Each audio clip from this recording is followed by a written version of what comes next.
You feel this nervousness on the phone there?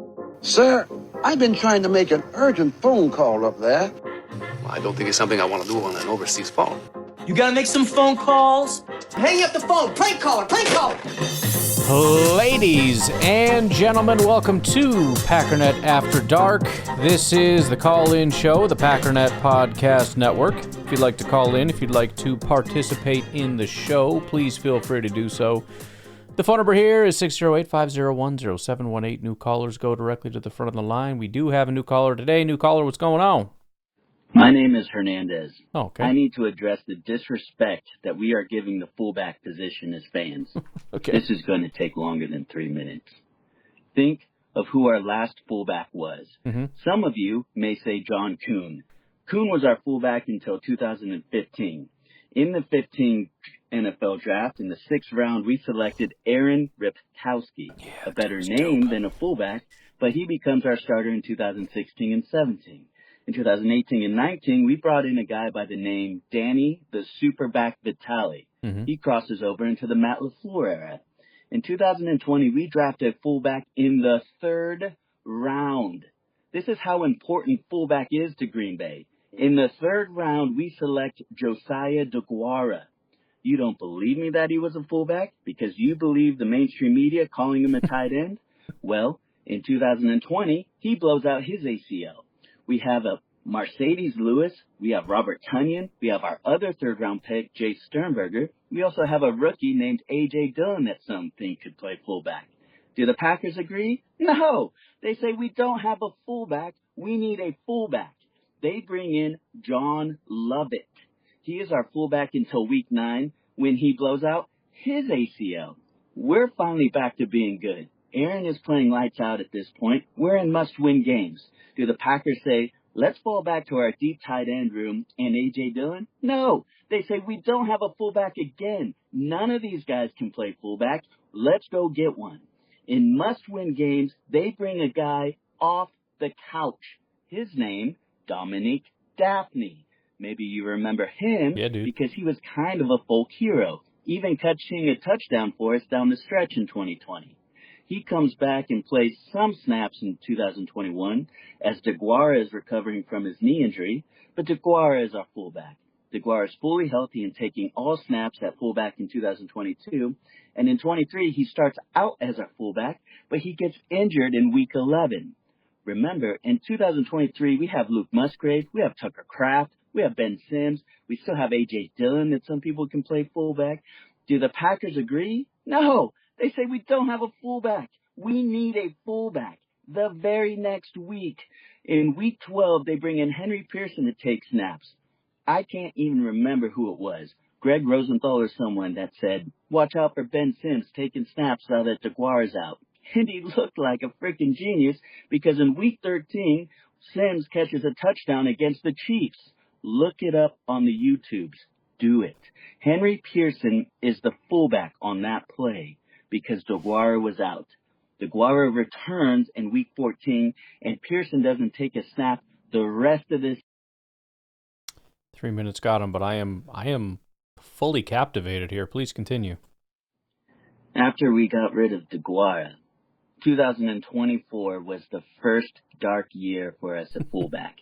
But it wasn't even that dark. We have Henry Pearson on our roster in the preseason, but we end up bringing in Andrew Beck from the Houston Texans.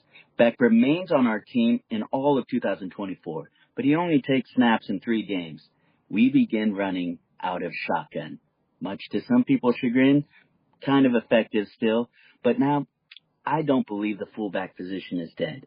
And I certainly won't joke around like Clayton and the boys saying defensive tackle can take snaps at fullback because I believe it is still a position the Packers value highly. Last week, while you were breaking down our roster as it is, you addressed the fullback position. I won't repeat your thoughts, but I will note that you said this would be a, quote, 20-point position question for the 53-man roster guess. Well, I would like to submit my fullback prediction. His name is John Lumpkin. Lumpkin was a UDFA for the Patriots in 2023, a prospect some scouts thought might translate better as a tackle than a tight end. In fact, he begins wearing the number 65 in the offseason before becoming number 88 or something. The Patriots treat him as a role-playing, big formation, inline blocking tight end. After we parted with Beck this year and picked up Lumpkin, he changes his number to 43. Now, I might be reading into that, and I'm certainly biased and hopeful for our pursuit of a fullback, but I can't help but note all of the moves in the offseason after every injury, making space on our precious 53-man roster for guys off the street and guys we've never heard of to suit up and play on short notice at a position we don't even notice half the time. Let's just, please, stop saying fullback is not important, because it clearly has been a point of emphasis for the Packers every year, save potentially last season. I think it is important, not just for the Packers, but Matt LaFleur coming from the Shanahan tree, who obviously values Juszczyk, and I would like us to consider that John Lumpkin is our next stopgap fullback, even if slightly unconventional from other fullbacks we've had, slanted more towards the, quote, superback style, Chris Cooley type receiving model. But that's my opinion, so let me know what you feel about the fullback. Well, yeah, we definitely, I do remember, the Josiah Deguara days where there was a big argument back and forth. I mean, he was always considered sort of a tight end fullback hybrid. I think the term was probably most accurately H-back. And I think if we're honest, that's kind of what we're talking about. It's sort of a tight end. So this was a few years ago. I think it was during the Deguara years. We were talking about sort of the three different types of tight ends that Matt LaFleur employs. And this may not be the case anymore, but you had your Mercedes Lewis type, the big, massive human being, man mover, inline blocker types. You've got your slot receivers, just your go frickin' down the field and catch a deep ball guys. And then you had more of the H-back type of a role, which is sort of a fullback tight end hybrid. We haven't really talked in those terms in a little while, probably since we got our two new tight ends. I mean, I think you could say Musgrave slots into that pure receiver role pretty well. Tucker Kraft, I don't know that he fits. Certainly wouldn't call him an H-back because I don't think they've ever used him in that way. But I also wouldn't really think of him as an inline type of a guy. He's probably still more of a receiver, but just bigger and stronger. So, if we were going to sort of fill out these different roles, I mean, you mentioned Ben Sims, who's still on our roster. I don't know if there would be any interest. He's currently listed, at least on our lads, as our number 3, so next man up, so he could certainly be that guy. Johnny Lumpkin is actually pretty hilarious, just from the standpoint of 6'5", 264, and like you said, he's got the number 43. I mean, it's not going to, you're not going to see me put up a fight if they're like, let's put this dude in the backfield, you know what I mean? I will say, ultimately, I think the full-on, we haven't had a legit fullback, like actual pure-blooded fullback in quite some time. We've had tight ends that are kind of tight end fullback-ish hybrid type of players, and most of them have really not been very impactful or whatever. I think Deguara they were hoping would be more than he was, and since then we haven't really seen anything in that direction as far as investing high in a guy that you could even consider being a fullback. We're talking about possibly throwing the label on some UDFAs as, tight end fullback hybrids. Either way, I do appreciate the deep dive, and I do think it's worth noting that Matt LaFleur has had that in the back of his mind, and it's entirely possible that, maybe it isn't a top priority, and so it hasn't been done, but it's not impossible that, first of all, the Packers identify somebody that fits that role to move forward this year. Even more so in future years, like, for example, in the draft, now that we've tamped down potentially some other needs, that they would maybe move in that direction, whether that's identifying a tight end to be sort of that H-back or just getting a straight-up fullback type of a guy, which, could be a bigger running back or whatever the case may be. It's a good reminder. Appreciate that. Thank you. And thanks for calling in, dude. Hopefully you call back with some more deep dives. That was cool. Hey, Ryan, it's Drew from Green Bay. What's up? I'm actually in favor of keeping the playoffs the way it is over changing it.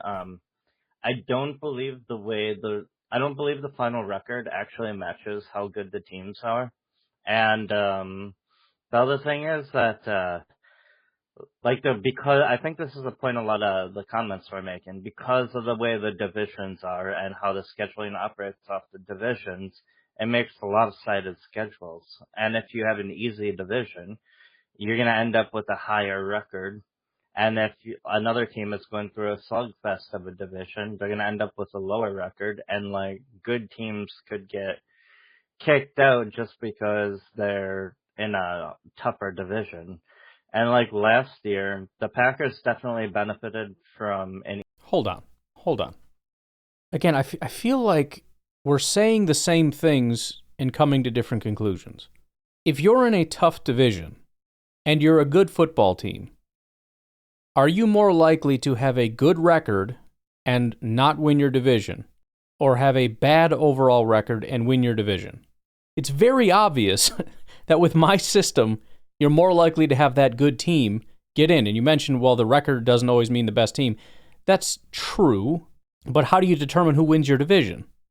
It's based on your record. So it's just one step worse. If my way of determining best team is bad, then this way of winning the division is way worse. Because not only do you use the record, but there's also this other thing of winning your division. So you might be a good team or a not super good team. I mean, if you're a not good team and you end up with some kind of a good record, which is pretty rare, there's a good chance you win your division, right? I don't know how what you're saying we're doing now is helping anything. Easier schedule, in my opinion. And even though we had 3 teams with... I mean, look, the schedule thing, too, is kind of silly. I mean, first of all, again, it's still, if you have an easy schedule, that applies to winning your division as well. If you're in an easy division, you're going to have a slightly... I mean, again, if you're a bad team in a bad division, you're going to end up with a bad record. You might end up eking out a couple extra wins because you're playing worse teams more often in your bad division. But that doesn't really change anything between the two different visions of things. But I think we're blowing this easy schedule thing out of proportion. Whether the Chiefs have an easy schedule or a difficult schedule is going to make the difference in 1 or 2 games, and they're still going to end up with 13, 14, 15 wins. Whether they win their division comes down to how good the other teams in the division are. They could have if they have a, let's say, difficult schedule and end up with 12 wins. Whether they win their division has to do with the other teams, not themselves. It has to do with whether the Broncos end up with 13 wins or not. If they do, they didn't win their division. If they don't, then they do win their division. But I think you should be judged based on what you did, primarily, and your ability throughout the season, not just your ability in only some specific games. What about the rest of the games that I won? That doesn't matter. It only matters what you did compared to the other teams. Well, that's freaking stupid. Because ultimately, we are just judging you based on your record. But we're only comparing you to 3 other teams as opposed to comparing you to everybody else. It's just weird, and I don't see how it's helpful. A high record. I think that was because we split within the division, and then we beat up on easier teams. And it kind of played out in the playoffs, because if you look, the Packers lost by 12, the Vikings lost by 16, and then the Lions got a bye, face their opponent, and lose by 14. So no team in the NFC North out of 3 teams got a win. And I think that's a little fluky. I mean, every single one of those teams beat the crap out of everybody. I mean, everybody. The fact that none of them went on to the Super Bowl, I think it's a little bit fluky. I mean, the Packers were in a death spiral by the end of the season. The Vikings, I think, likewise, were not playing quite as well. The Lions, I mean, you win some, you lose some, I guess. I don't know. But I wouldn't just bring it down to, well, the whole thing was a fluke. Go back and look at the games that were played. Go look at the teams that they played. You don't end up where you're at by just being complete flukes. Otherwise, the same. And again, even still, I don't understand what it is that gets fixed. we all had an easier schedule. I don't think that that's true. I think we'd have to go back and look and prove that that's actually true, that they had an easier schedule. But even still, what difference does it make? Why do you reward a team for winning a division if all you did was beat up on bad teams? You know what I'm saying? Like, it's the questions that I would have to answer, you still have to answer. And again, this is only in some really weird scenario that is less likely for me than it is for you, because for me, it's across 18 games where it's less likely that it's fluky the amount of games you play. It's not hard to imagine we're just talking 3 other teams end up being bad or end up being really good. That happens all the time. The amount of times a team goes in and plays only bad teams or only good teams across an 18-game season is 0 times. Teams would have been in, but the Tampa Bay Buccaneers, the LA Rams, and Seattle Seahawks would have been vying for one playoff spot. And, I mean, the Tampa Bay Buccaneers at least gave it a shot against the Commanders. That was pretty close. So it seemed reasonable to have them in, and they might not have even made it. And then And again, all we're really doing is like cherry picking.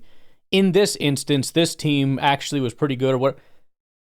I'm not going to sit here and play a game where we pretend that actually teams with lesser records are just as good as teams with better records. That's not the case. That's the reason we play the regular season. I understand that it changes sometimes, and sometimes teams are fluky in one direction or another, but that's the exception to the rule. It's not the rule. We play the regular season to find out who the best teams are, and the best teams are the ones that have the most wins at the end of the season. And pretending that that's not true and that's all fake so that we can keep the thing the way that it is, which still doesn't make sense because, again, how do you win your division? By having more wins than everybody else in your division. So that still doesn't make any freaking sense. You know what I mean? Like, I think the whole thing is weird where we're trying to do this thing where we pretend it's like, well, if you kind of like tilt your head and squint your eyes, you can kind of see a scenario where maybe like you have a bunch of wins, but really like you're the second best team in your division with 15 wins, but you only got to 15 wins because your schedule was actually kind of easy. And so rather than getting, the number 3 seed, you should get the number 6 seed or whatever, because it's like, come on, man. I'm not buying that. That doesn't make more sense. That makes significantly less sense. The Rams crushed the Vikings, so... Yeah, I know that happens sometimes. Sometimes plus, I mean, again, we're getting into cherry picking. I mean, if I have to go back and look at the postseason and say, who wins more often? The 9-win teams that are usually in the wild card or the 12-win teams that usually win their division? This was a weird year this past year. How often do you think the 9-win team wins? And I've already said, how often does that team, that fluke team that gets in, that wins their division, how often have they gone on to win the Super Bowl? The answer is 0. You know who does win the Super Bowl? The teams that are going into the postseason that are already very good. The Eagles. Were the Eagles some fluke team that would have been a wild card? Or were they one of the really good teams? The Chiefs. These are the teams that are going on to win Super Bowls. And so, again, most of this stuff isn't really different. It's just kind of a question of should you be the number 3 seed or the number 4 seed or the number 5 seed or something? The real big difference comes in when you have a division winner with 8 wins and 9 losses and they go to the playoffs and everybody knows they shouldn't be in the playoffs, but we put them in there anyways. And all the rest of this stuff that we're talking about is like weird rationalization to try to make that make sense. And it just will never make sense. Trying to pretend that they actually did something great and they must have had a really hard schedule despite the fact that everyone in their division sucked, which represents 6 of their games, which is 1/3 of their season. No, they're a bad football team and they shouldn't be in the playoffs, period. It would have been unreasonable, in my opinion, for them to get knocked out. So, I mean, we could put in a 6-win team, and if they get in and win a playoff game, then it's like, see, I guess we should have 6-win teams in there. That's not good rationale because it can happen or did happen that one time or whatever. I mean, we got to step all the way back. No cherry picking. Just look at it and say, okay, who should be number 1? Who should be number 2? Who should be number 3? If we're going through most of the time, and again, if you want to try to come up with a better way to determine better teams, that's fine. The NFL is never going to go for it. It's kind of like when I'm saying, voting for who should be the MVP or most, the offensive player, whatever the case may be. I think there are better metrics we could use to be more efficient, and rather than just getting some writers to be like, well, let's just vote on this. They'll get it right a lot of the time, but they still get it wrong a lot of the time, and we can do better. But you don't get better by going in the wrong direction. We'd have to go further again in my direction. The division winner is a very inefficient way to determine the order of the playoffs. The schedule, or the record by the end of the season, still not great, but significantly better than division winner.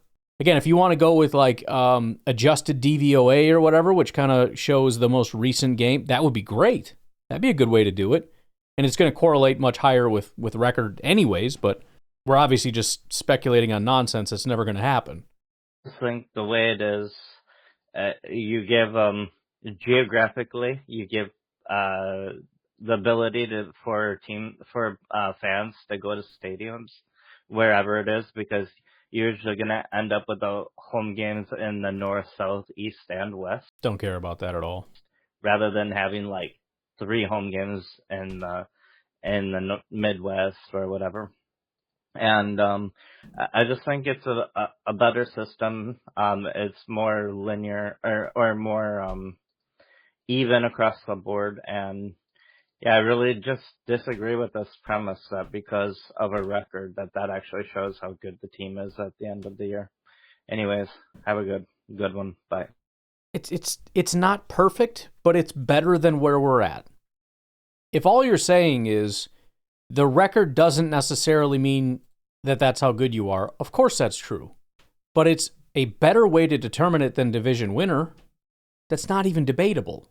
All right, Brandon from Texas. This is what I was hoping to get to this yesterday because I know you sent me a big long thing on Twitter, which I wanted to address. And again, disagree with most of it. The final point, though, is the one that I will vehemently agree with.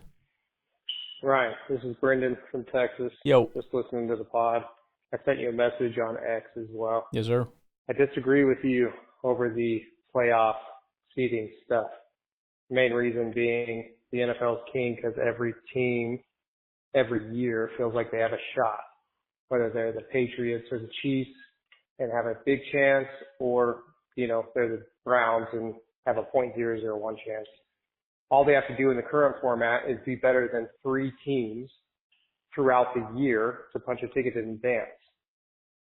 There have been a few instances through recent memory, like the 2010 Seahawks, 2014 Cardinals, that Chargers team in like 2009 or whatever, where they did end up beating a better record team that was in the playoffs. Right. They won 1 game. They didn't go on to win the Super Bowl, though, which was my point. Anybody can beat a team once. I mean, you can look in the regular season and see terrible teams every single week beat better teams.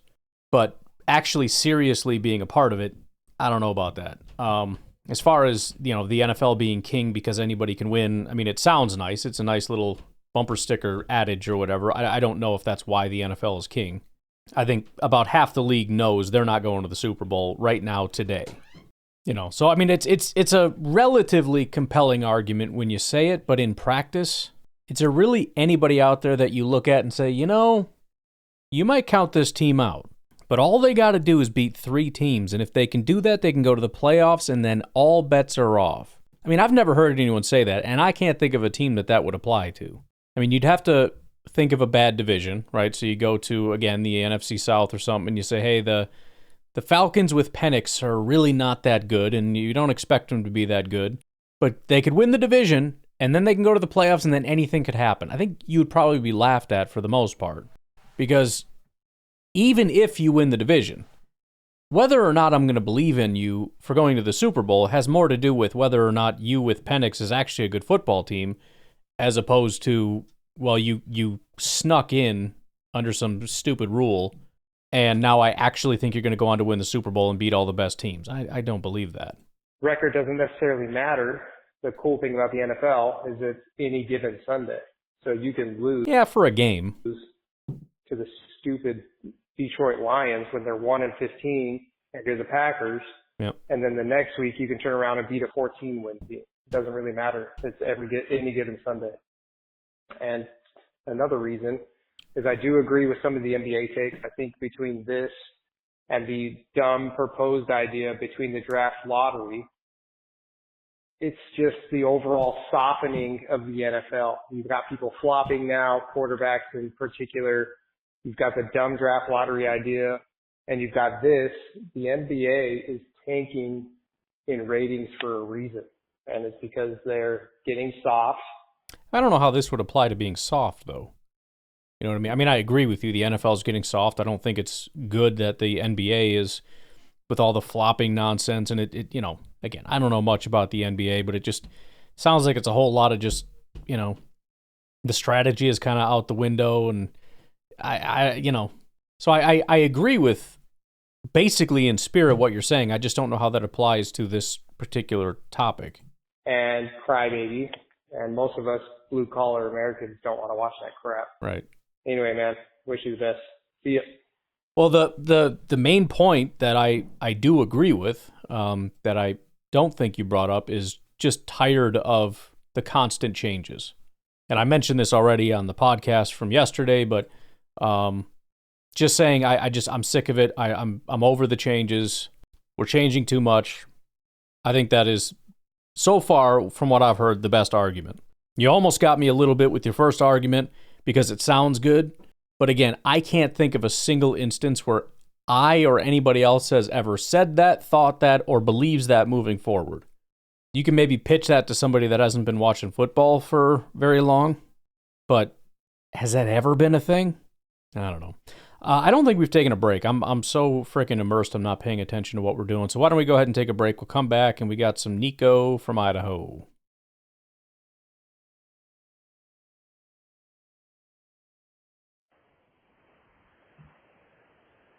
Hello, Nico. Do you keep doing this to me? Oh, dude, what was... Nico. Dude, are you sleeping? I thought you farted. Bro, Nico's sleeping. I think.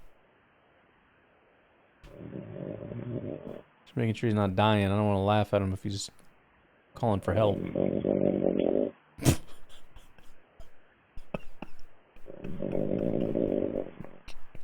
is the best content I've ever had on this show. Oh. He's still there. There's another 3 minutes. He called back. Let's see. Nope. Still. How do you call back? How do you call back in your sleep? How do you call in your sleep and then call back in your sleep? How is this possible? Nico, I'm astonished and impressed and kind of scared a little bit. That's freaky.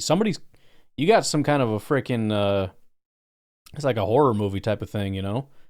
I don't know if it's like a doll or an evil spirit or what, but somebody's telling you, I'm in your house, man. The call's coming from in the house. You know what I mean? Hey, Ryan, it's Nate. I just had to call in because I'm sitting here watching some Good Morning Football while I'm getting my day started. Yeah. And I almost spit my coffee out laughing at what they're talking about right now. So the discussion topic was starting off with who's going to have the better year with their new team. Is it going to be Sam Darnold or Geno Smith? And the one guy is Bro, my eyes glazed over just trying to think of that topic.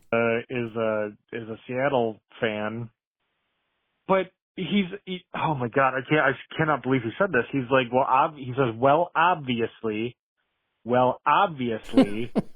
Geno Smith is going to be a Hall of Fame quarterback. Those words came out of his mouth. He's on a network television show. Who is this? Talking about a sport that he's supposed to be an expert in, and he says, Geno Smith might be a Hall of Fame. Bro, he's literally not going to be a Hall of Fame quarterback. Like, that's not going to happen. Unless he goes on a historic run and wins the next 6 Super Bowls. I mean, as somebody who thinks the Hall of Fame is way too soft and we let way too many people in that probably shouldn't be in, I'm telling you, Geno ain't getting in, bro. Obviously, he's going to be a Hall of Fame quarterback. I am just wow. Just wow, man. That is just... Oof. Anyway, go back, go. You know, I try not to be a cold and calloused human being. I understand that people have feelings and all that. But I see things once in a while where it's like Around the Horn, I think it is, has been on the air for 500 years and it's been here since the creation of America, and even before that. And this is its last show ever. What a dark, somber day. And then I hear people like you call in and say that, and it's like, really? Does anybody care? Are they really providing it? I know this is a different show. Maybe Around the Horn was great. I don't know. I don't watch them. I don't know which one's which and which ones are good and which ones are bad. As far as I know, there are no good ones. If there are, tell me who they are, because usually we just talk about how ridiculously terrible these people are. There's a couple, I think, right, that are generally seen as good. I mean, you know, like Ian Rappaport, I think, is good, but he's in his own lane. He's a respectable person because he just kind of stays in a lane of being like, I'll give my opinion, but I'm not here for that whole opinion thing. I just tell you what I know because I know a lot of stuff. He's got a very particular lane, and he's very good in that lane. I don't think that it really exists in sports media. You know? You get that in local media as well, where it's like there's some guys that are super plugged in and they're real good at it, you know? I think local media is better than national, but on the national media scene, especially today, I mean, I feel like we went from highlights, where it's like just showing just a guy like hyping up highlights 24/7, to people that have no idea what they're talking about, just saying nonsense. And it's not like, I'm not even trying to be like arrogant, like, oh, they don't know like what I know. It has nothing to do with me or anybody. It's like they are, compared to a layman, they're kind of stupid. You know what I mean? Like, these are terrible takes. And I kind of think on purpose. I mean, some of them are on purpose. Like, they're dumb on purpose. They're shock jock merchants and all that. But some of them, they don't do that. And it's like, I don't know what your angle is other than I just don't know what I'm talking about. Again, I love it. So, I mean, honestly, when you look at it and you say, I mean, there's 6 billion podcasts and 500 million YouTube channels. All of them provide as good, if not better, content. And then you look at the overhead that they must have. Same with, like, news.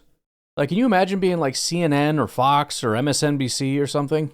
And it's like, here's the news. It's like, I saw it an hour ago on Twitter. And they're not spending hundreds of millions of dollars on all these personalities nobody cares about and this massive building in downtown Manhattan. I just don't know how stuff like that is massively sustainable, especially as more and more people turn away. I mean, the younger people get, the more they're just watching stuff on YouTube or TikTok or whatever, you know?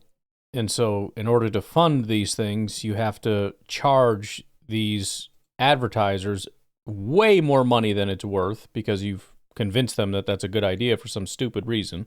And it kind of just feels like a bubble. You know what I mean? Like, it's this inflated fake thing where they're charging these advertisers a ton of money. And at some point, it's going to be like, no, I think I'm just going to advertise on TikTok and Instagram and YouTube and Facebook and on X. And that's when it all comes crumbling down. Don't get me wrong, they can all pivot to YouTube and whatnot, but they're not going to be able to have their massive studios and pay all these exorbitant amounts of money to all these different people. But whatever, it's not my problem to figure out. Daniel from California, what's up? Hey, Ryan. Actually, you know what? Only got 3 calls left. Why don't we just take a break here? We'll be right back.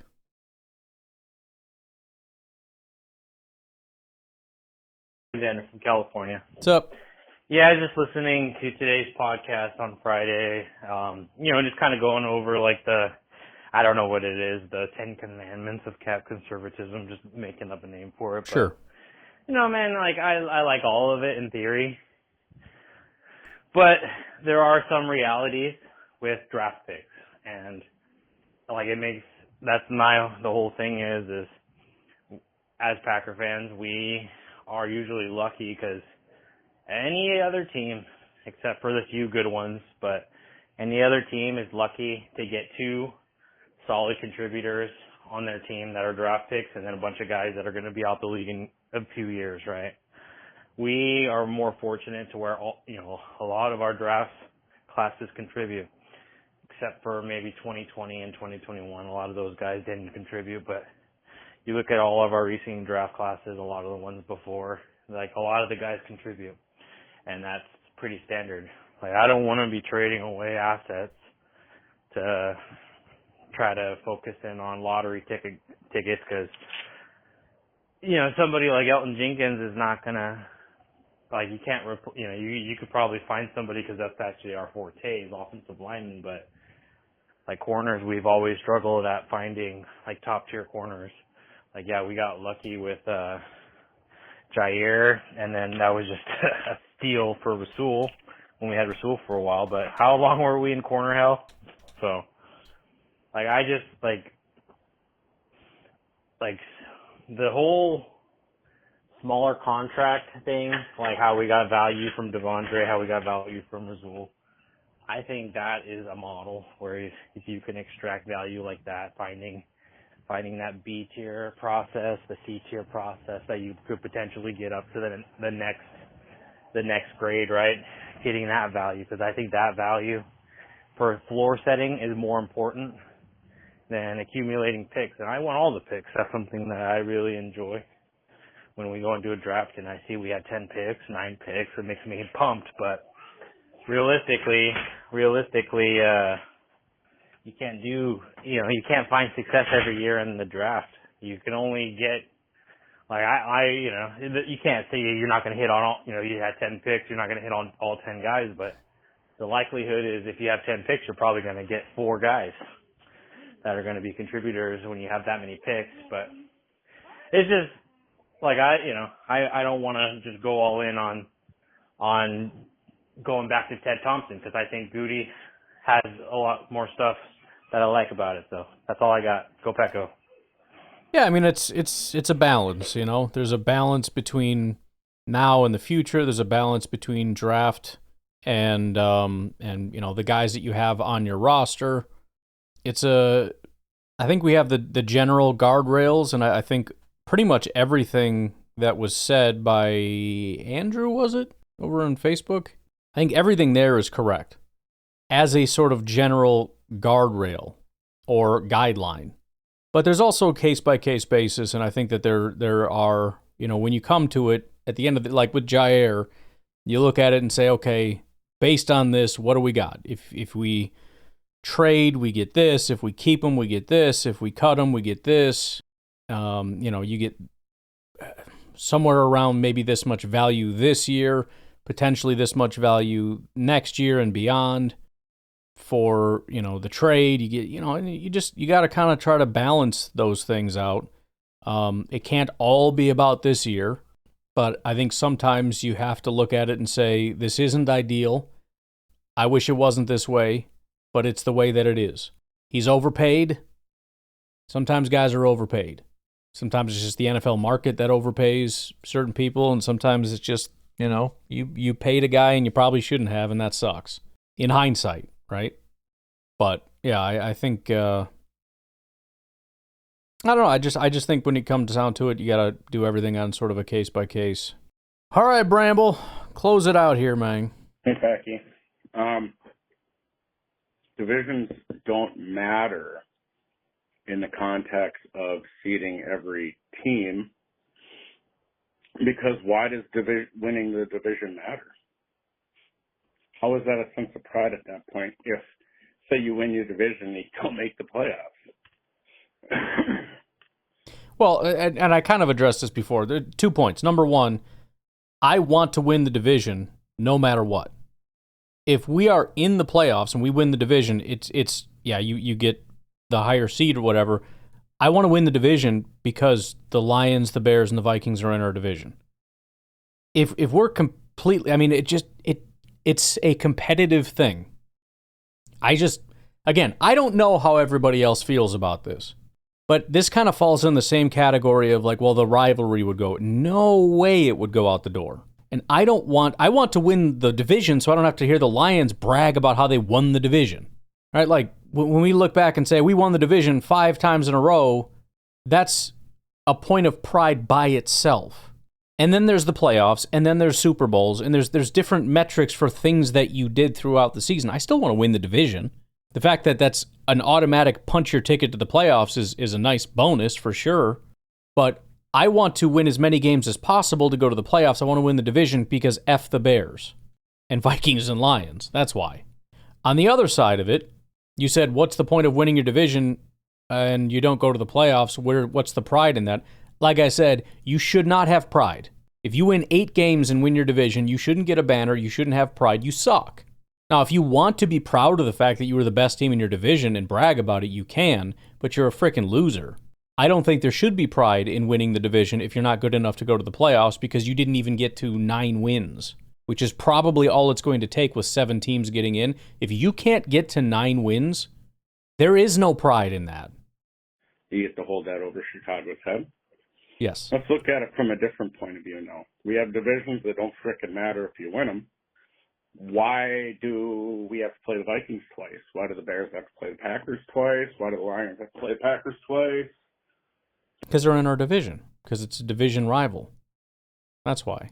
The poor Raiders, they got. And like I said, if we look at it from the opposite perspective, why do we play other teams so much? Why do we play the Chiefs so much? If the entire point, which I think you were the one that made this point, that the entire point is to win your division at the regular season, why don't we just play the other teams in our division? I don't understand. What good is it for us to play the Eagles if the only thing that matters is winning my division? I know I've said this before because we're kind of going over the same arguments over and over again, but I don't need the playoffs for there to be a rivalry in our division. There's a rivalry in our division because there's a rivalry in our division, and I want to play them twice because there's a rivalry in our division. And I really don't think I'm alone in that, because if you change the layout, are you honestly telling me that nobody here is going to feel any sort of way about the Bears, the Lions, or the Vikings? This is a fan base that has an intense rivalry with the 49ers, who have nothing to do with our division or the playoffs. We've had rivalries with Dallas and all these other teams. Rivalries are not based on the playoffs. So, again, I think that can go in both directions. Play the Chiefs twice and San Diego twice? For what? To be the top of an imaginary division now? Well, I'm asking you why we should play the Chiefs. Why would we need to play them at all if we're trying to only win the division in the regular season? I don't think you're thinking this through whatsoever. I mean, the NFL is set up sort of like a round robin. You play your division twice. Yeah, but there's 18 games. Why? Why play them twice, bro? Think it through a little bit. You'd have to redesign the entire concept of the NFL. No, you don't. Push what you're preaching. I don't understand. I don't have to redesign a single thing. Just keep playing football, and at the end of the year, we find out who has the best record, and then they go to the playoffs, and that's it. There's nothing needs to be redesigned whatsoever. And why? Because you feel like it's weird? Sorry, bro. NFL's been around a lot longer than you. Adios.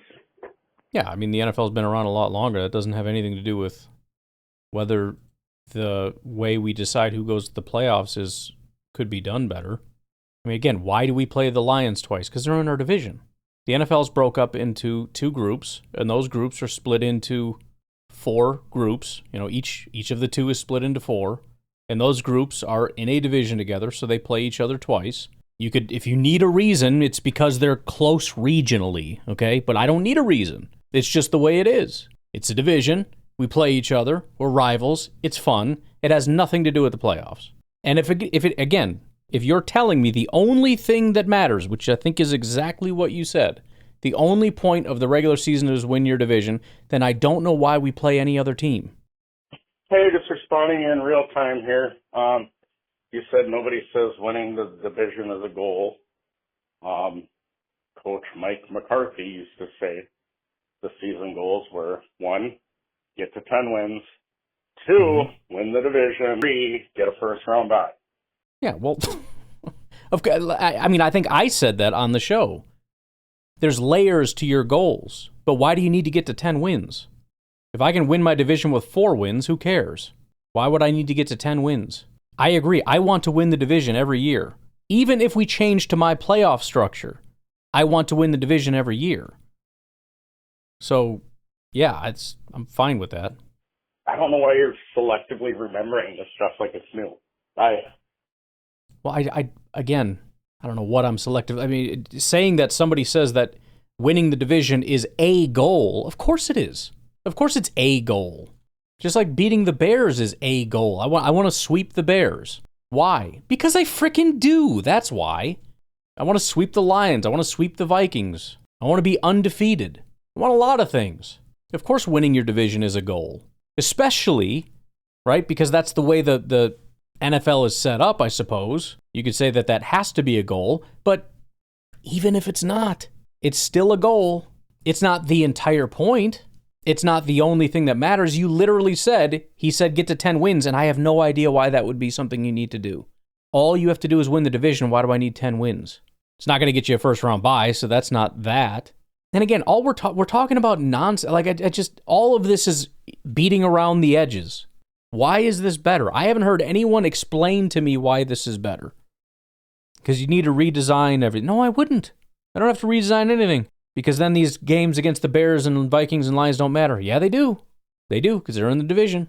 It's also how you win football games. If you want to win a lot of games, you got to beat the teams that you play, and we play them 6 times in a year. So the rivalry is going to be there. Nobody's going to want to win their division. Yes, they will. I promise you, everybody's going to fight to win their division. It's not a good way to determine who's the best team. That's true, but it's better than division winner. I've never said I don't think anybody wants to win the division. I think maybe you misunderstood what I said. But I still don't know why it's better. Do you want the best teams to go to the playoffs or not? Again, this is very simple. There's 2 ways of looking at this. One is we have 8 divisions. Those divisions play each other, which is not what happens, by the way, which is weird to me, but they play each other. Then the playoffs are when those divisions, 4 over here and 4 over there, they go to a playoff where the best of those divisions play against each other to find out who the best division is. Then the NFC winner and the AFC winner come together to determine the best overall team or best conference or whatever. So you have division battles, then you have interdivision battles, and then you have a conference battle. Since when has anybody viewed the NFL that way? The NFL has always been 32 teams battling it out. It's why NFC teams play AFC teams. We play in the division. We play out of the division. And at the end of the season, we talk about best teams, worst teams. When I go through DVOA and I'm going through and I'm saying I think we're the 4th best team, I've never heard anybody say, I don't care how we compare to the frickin' Chiefs. Tell me how we compare to the NFC only. Because that's not what we're doing. We're competing with 32 teams. We want to be the best team in football. We want to go to the playoffs because that's how you get to the Super Bowl. We need to get into the playoffs.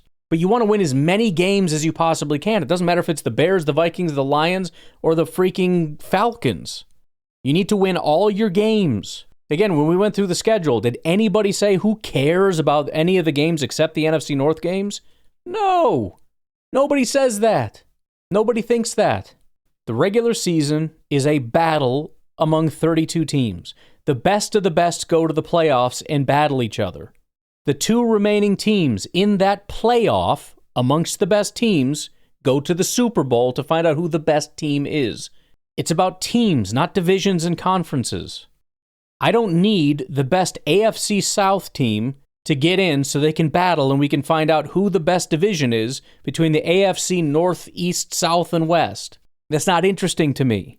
I don't need the Jaguars, who are a garbage team, to get in just to see like who wins especially with the wild. Why do we have a wild card? That just throws everything off and confuses everything. It should just be 4 playoff teams to find out who the best divisions are, right? Why are we doing this? It seems arbitrary and nonsensical. 32 teams, they play each other. They get the best records. The best teams go to the playoffs. Those teams do a playoff. The 2 remaining go to the Super Bowl. This is what the NFL has been my entire life. And again, most of this doesn't really matter. You have worse teams being seeded ahead of better teams. It's not the end of the world, but I would like to get rid of the 8-win teams going to the playoffs. They shouldn't go. And I haven't heard anyone explain to me why the 8-win team should go. Other than trying to do the whole tilt your head sideways, squint your eyes, and let's pretend that they had this super hard schedule, and actually they're really good because they won their division, and actually the 12-win team that came in second isn't actually that good, despite the fact that they're in a better division, so had probably harder games to play than the team in the garbage division. who had 3 really easy teams to play. But let's just pretend that's not true. And again, it's really tricky and it's really confusing. But no, that team sucks. And I can't think of a single reason why they should go when a team with, 9-10 wins or whatever shouldn't go ahead of them. Again, probably not that big of a deal because it probably is a 9-win team, and that's not that much better than an 8-win team, but it just makes more sense. First best team is first, second best team is second, third best team is third, fourth best team is fourth, fifth best team is fifth, sixth best team is sixth, and seventh best team is seventh. It's very simple, it's very straightforward, it's how the NFL operates, and it's what we should do. But again, I feel like I'm just now learning that everybody else views the NFL very differently, where the playoffs are like when the NFC North plays the NFC East, who plays the NFC South and the NFC West for divisional supremacy. I didn't know that that's what we were doing. I never thought of it that way. I just thought you needed to be good enough to get into the playoffs, and then you got to play really good teams in the playoffs because that's what the playoffs are, is when the best teams are in there, and then you play them, and if you're the last man standing, you go to the Super Bowl. But I guess that's not it. We're representing the NFC North, and we got to beat the East, the South, and the West. I think that's stupid, but I guess if that's what we're doing, then okay, I guess that's just what the NFL is, and that's what we do. Never thought of that. Again, there's 3 wild card teams now, so it kind of defeats the purpose. But whatever. Again, it's not super worth talking about because there's almost no difference with this many wild card teams. Almost every single time the exact same teams are going to get in. The only difference is you're going to occasionally have that 8-win team that's going to get in that I think is stupid, and you're going to have wild card teams that are better than higher seeded teams, which I also think is stupid. But whatever. Ultimately, it's going to be pretty close either way. All right. That is it for the calls today. If you got something else on that, obviously, what the heck are you doing, stupid? I just threw something in that cup, and I have coffee in that cup. Such an idiot. I'm fine with keeping talking about it, but we gotta come up with some different points because it's just you're not sinking into my brain with the points you're trying to make. Either I'm just out of my mind and not getting it, or the points are just not convincing enough. But I feel like we're kind of starting to repeat ourselves a bunch, and we can agree to disagree. But if you got another sales point, and again, I'm all for the NFL's changing too much and I'm tired of it. Let's just keep the tradition the way that the tradition is. I'm for that. The traditionalist argument, I get it. That's fair. I can sign off on that one. Every other argument, I don't get it at all. So, all right, you guys have a good rest of your night. I will talk to you later. Have a good one. Bye-bye. They got divisions drawn like prison walls, trapped in antiquated halls, while the best teams take the fall. Weak division standing tall, 7 and 9 making noise, playoff spots like Christmas toys, giving out to basement boys while 13-win teams get destroyed. Geography over greatness, that's the system that they praiseless. Mediocrity's oasis, while elite squads remain braceless. Merit roaring for what's right, talent over conference might. Best records deserve the fight, not participation trophy night. Record rules, division rules, current systems for the fools. Best teams rise, weak ones fall. Merit matters most of all. Smart logic, crystal clear. Best record should be here. Seen by wins, not by zones. Time to fix what's clearly wrong.